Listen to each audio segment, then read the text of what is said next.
is Coach Sarah here, and this is Coach Gina.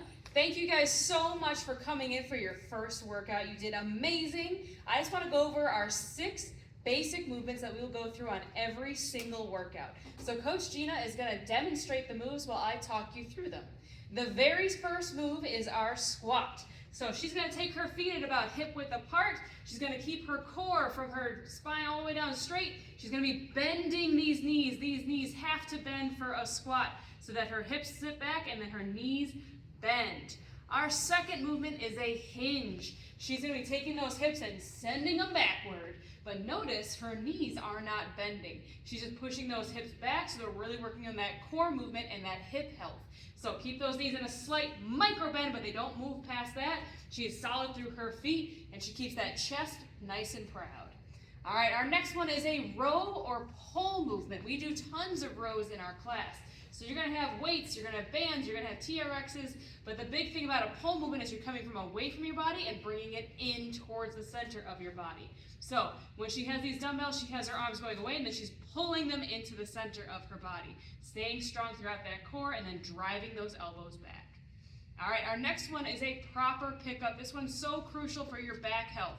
So she has one dumbbell. She's going to make sure she sends those hips back, bends those knees, and picks them up. She is not going to wrench her back by trying to put that off on the side.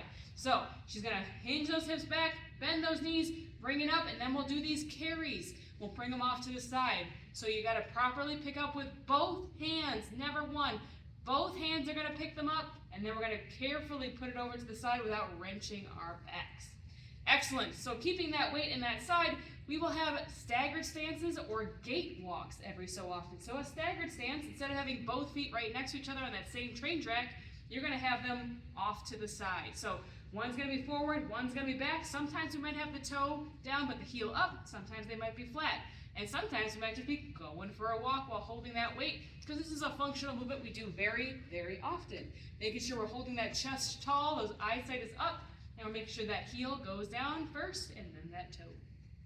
All right, next over we have some overhead action. So different movements we will do overhead because we do still need to bring things overhead, whether it's our groceries going into a cabinet. Your shoulders might be in a different range of motion. That's okay. If your arms don't go straight up, that's okay. If they go more to 45 or even a lateral movement, we will work on that range of motion with load so that we can work on that range of motion getting better and stronger for you.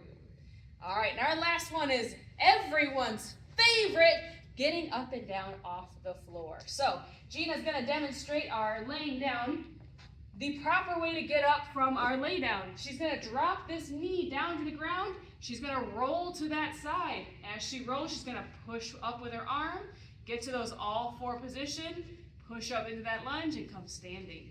This is a very special one. It will take some time to get used to, but she's got it down pat.